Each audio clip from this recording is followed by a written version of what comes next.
presenting this. It is January the 23rd. Easily one of the first big shows of 2025, in my estimation.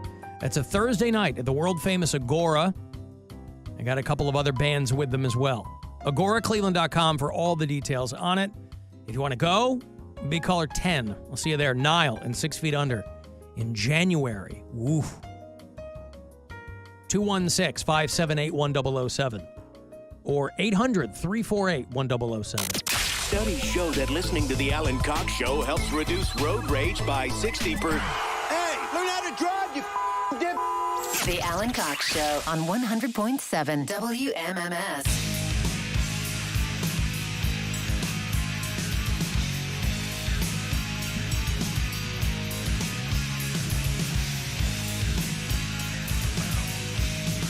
Okay. Guardians over the Tigers earlier today. That was a quick 2-game series. Beat them last night and then beat them today, I think, right? And so the Guardians will head home and be ready to play the weekend series. That is a 4-game thing. Thursday, Friday, Saturday, Sunday at Progressive Field against the Baltimore Orioles. And you'll hear all of it here on your FM home for Cleveland Guardians baseball. 100.7 WMMS. The Buzzard. I think it is a, what time is, yeah, it's a 6, we'll roll out about 6 o'clock on Thursday.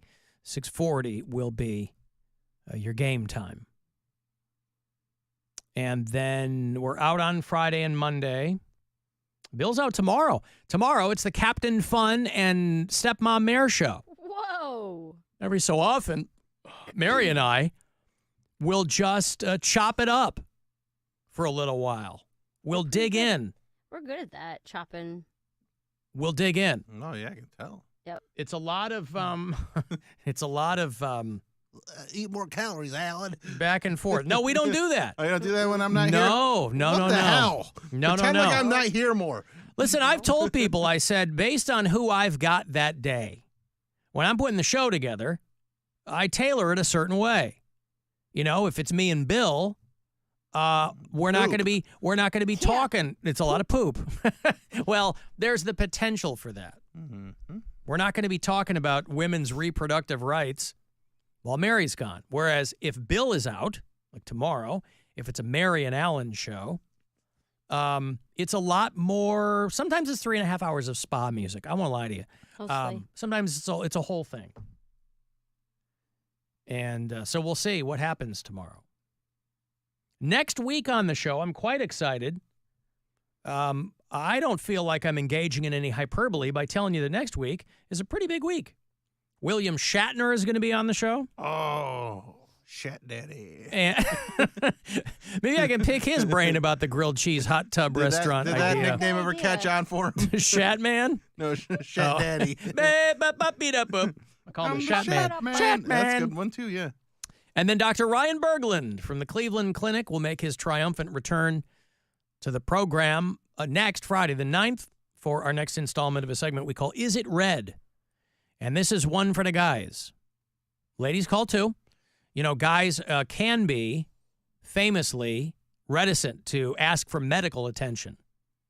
And Dr. Berglund, if you've never joined us for Is It Red before, because he's very busy, so he's only able to visit us a few times a year, and we're, of course, happy when he does. He's been coming on this show a long time, and he's a surgical urologist over at the Cleveland Clinic, and he's helped a lot of listeners out, guys who've got some weird things going on down there. He performed my vasectomy. He performed my friend Rick's vasectomy not long ago, and mind you, I don't use that word loosely. When I say he performed my vasectomy, I could tell that he'd been coming in here long enough where he really knew how to work a little showbiz into it. It was truly, I had to buy a ticket. I think that goes without saying. Anyway, he'll be here next Friday. And guys, if you have strange things going on down there and you want to avail yourself of his expertise, you can always email me a question in advance. Otherwise, while he's here, I'll take your texts live. We'll take your calls live. But Is It Red will be next Friday. Hashtag pee pee poo poo forever. So there you go. Right. Mary, do you have, is it the Delta Lounge that you have one of the airlines you have lounge access? Is it Delta? I have a bunch. I have Delta Lounge access. I have United Lounge access. And then I also have Centurion Lounge access, which there's only The hell is that? That's the American Express one. There's only like 6 of them in the whole country. They're really nice. Pardon me. Wait, there's only 6 cards in the whole country? No, there's only 6 lounges. Oh. 6 or 8. It's like Vegas. Wow. You're like Clooney and up in the air. Yeah. Denver. I think Charlotte. L.A. Houston. Did you happen to see the story about, a lot of people were posting on TikTok, people were pillaging the Delta lounges because Delta passengers were waiting for a long time because of that CrowdStrike thing? Yeah, CrowdStrike, yeah. Where all the computers went down. That's what I thought was so funny in the midst of that whole thing is they said that the only airline that was spared was Southwest Airlines. Because they had old computers. Their system is so old. It's still around Windows 3.1. Yeah. That they literally weren't affected by worldwide outage from the CrowdStrike because, and that's a common complaint among, air traffic controllers, anybody working in the aviation industry. They're like, our software is so unbelievably old that we can't believe these things aren't falling out of the sky every single day. In this one instance, it saved them. Everybody else had their flights grounded. Southwest didn't affect them at all. Delta, American, United, they all had ground stops they had to issue during that CrowdStrike thing because all their machines were down. Nobody could do anything. And they go, well, Southwest is still in the air because they're running Windows software from 1992. And they said that kept it immune from the issues that were affecting all of the other airlines. But Delta, because they seem to be the most affected. I mean, there were people waiting days to get back to their original destinations. And so there were people posting on TikTok. I guess they thought, well, while I'm waiting, I'm going to exact my revenge on Delta Airlines. And so people were like, arms full of free food. Well, they don't They're have putting, anything like- that's like packaged. Right. That's what I'm saying. Like people were just grabbing food. Like sandwiches. They're putting hand sanitizer in a Ziploc bags. This one woman, she just posted a video of her with a full glass of red wine and then pouring it into a garbage can. This is for the people. Delta doesn't compensate for thousands of dollars lost from delayed or canceled flights. So we're going to get it back. And the Sky Club, I've done that. said one person. What'd you do? Like I won't like dump out stuff or waste it on purpose, but like you're not supposed to take anything with you. Like if you ask for like a to-go cup, they'll get kind of snippy with you. But I've like wrapped sandwiches up in napkins and stuff and taken them with me. Get your money's worth. Well, that's what that's what they're doing. Here, I'll show you some of the video here. That's what they're doing. They're like, we're going to get back at Delta for us getting screwed out of the thing here. Hold on, let me find it. Where they're just loading up on food and sitting down with multiple plates of food in the lounge while they're waiting, just chowing on ribs, pouring the red wine right into the garbage. That's kind of, they're taking all the magazines, taking all the cookies, taking all the ribs.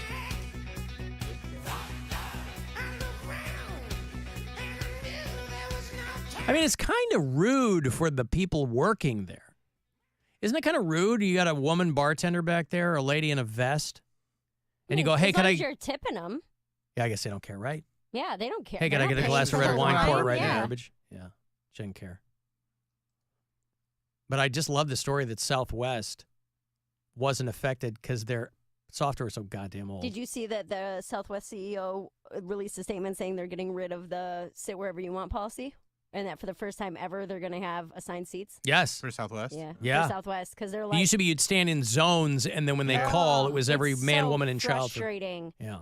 And so they're like, it's the #1 complaint on our website. When people say the reason they don't book with us is because they can't select their seats ahead of time. So we're getting rid of it. I do love selecting seats, but I'm also not somebody who cares where I sit. I do. I get it. I just don't. So when people are like, huffing and puffing that they can't, I'm like, I don't care. If it's like a Once I short get on flight, it's not that big of a deal. But if I have like a 5-hour flight, I much, much, much prefer a window seat because 90% of the time I sleep on planes. Yeah. And I can't really do that if I'm in an aisle seat or in the middle. I can sleep anywhere. Not me. United Airlines, Boston to D.C. had to land on Sunday because of what the pilot called the tower and described as a biohazard. It sounded like the crew was puking. It sounded like other people were puking. An airline emergency. You talk about the sympathetic vomit. Imagine you're on this flight, Mary. No. You hear the noises. You smell Nope. the wafting through the air. Nope. Let's not forget, by the way, I digress. Let's not forget what the hot tub grilled cheese restaurant is going to smell like. Hopefully laundry detergent. If people are cleaning their clothes. No, No, you don't think so? It's going to smell like grilled cheese sandwiches and people in hot tubs. Do you keep it's your going to smell shoes like on? it's going to smell like wet jeans and food. Do you keep your shoes on? Shoes, no. Socks, yes. You must take off your shoes. You must leave on your socks. Mm-hmm. See, we're going to have to give people It's a safety issue. We're going to have to give people some sartorial flexibility here if we want them to really get their arms around the concept. So we're not going to be able to say shoes yes, socks no. We're going to have a no bare feet policy. But what if someone's wearing sandals? You're welcome to wear your shoe. Well, your feet aren't bare if you're in sandals. So you can wear your sandals into the... Yes. But you can't take the sandals off. Correct. And get in. That's right. Okay. So no Crocs. No, those yes, Crocs. Well, If those will you come wear right them, off. First of all, if you're a grown person, you shouldn't be wearing those. But second of all, they're going to come right off. Put them in sport mode. What the hell does that mean? Sport mode is when the little thing on the back, you push it up over your Oh, heel. my God. You've never heard of sport mode? No, I don't wear Crocs. Yes. I'm not 8. I've never worn Crocs, but I know about sport mode. Sport mode. it's What called makes that sport mode. sporty? Because then you can They're run not and going they to won't fall off. Yeah, because they got the little. But no one's playing sports in Crocs. But you might need to go might into need to sport run. mode because those are the shoes you have on. So you might have to run, Oh, God. or you might have to Sport mode. need more grip or more, I love traction. it. Yeah. Well, anyway, here's the call from the pilot to the tower about the whole flight vomiting. I talked to the crew, and it sounds like it's quite bad back there. It's still really bad. The crew is vomiting, and passengers all around are asking for masks. It sounds like I think 20-minute flight to Cleveland is probably the better option instead of going an hour and 40 straight ahead to Boston. Especially with it kind of being a biohazard. I think we need to probably get this plane on the ground ASAP. They diverted to Cleveland. Hey. How do you like that? That's your biohazard, you gross jerks. Give us your huddled masses at Hopkins. What's that? You got a flight full of vomit? Cleveland, Ohio. Boston to D.C. How the hell do they redirect to Cleveland from Boston to D.C.? How about that? Hey, we got some problems up here. So, yeah, a biohazard. Not the band. And then they landed, and I guess everything was okay. Crew and passengers. Now, you have to think, and if you've ever known a flight attendant, I'm not talking about the videos you see where they're flipping out on people. That's one instance with one person. I'm talking about people who are flight attendants day in, day out, taking crap from people. For the most part, they have iron constitutions. And they're certainly not turning over that population. So some of those people have been doing it for a long time. Imagine what it takes for crew to start vomiting. How bad it must be for that passenger to start coughing up lung butter. and the crew starts vomiting. Yeah. Yeah. It's no good. No, thank you. Hey, Woody. Alan, Yes. the FU fondue. Am I a little late to the party on the jacuzzi thing? You are, and I must rebuff you with extreme prejudice. That's terrible, Woody. I expect more from you. Why would we put an expletive? First of all, it's not fondue. Why would we put even imply an expletive in the name of our restaurant? Well, it's jacuzzi. Jacuzzi.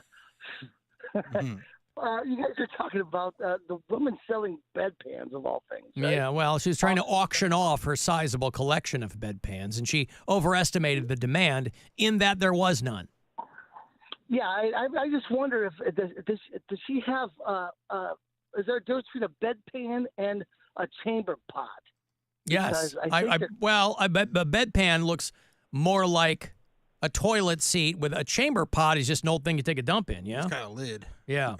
Yeah, well, because I would imagine Frederick whatever the hell year it was with his jewel encrusted chamber pot is probably worth a shiny shilling. You think even the people you think even the landed gentry, you think even the highfalutin people would still put jewels on their chamber pot? Are you kidding me? You think they would not? Come on. Wow, Man. I don't know. I would think even if you're filthy rich, you're not going to waste jewels on a poop pot. You don't know rich people at all, sir. No, but rich people in the modern day aren't bejeweling their toilets. Oh no, but I would guess that if you had some old timey chamber pot, if it's made out of gold or whatever, I bet it's worth a couple bucks. No. Gold. You're putting Bill to sleep. Right. Gold. All right. I mean, I assumed that they were porcelain or they were I don't know what pottery or I don't know what they were made with, but I still say the FU fondue for the jacuzzi. all right. I'll mark you down and put you in the hopper because it's just going to end up being a giant spherical cage with lottery balls in it, Woody, and we're going to pull one. That's what it's going to be called. Yummy. Yep. All right. Thank you, All right, Woodrow. okay. All right. There's Woody out there living the life, dreaming of bejeweled chamber pots out there on the lakefront on the east side. I got a break. I'll have what for you? Oh, the key to the Buzzard bike, as promised. I almost forgot because it's so late in the show today. You want to get yourself the key that could fire up this brand new Harley that MMS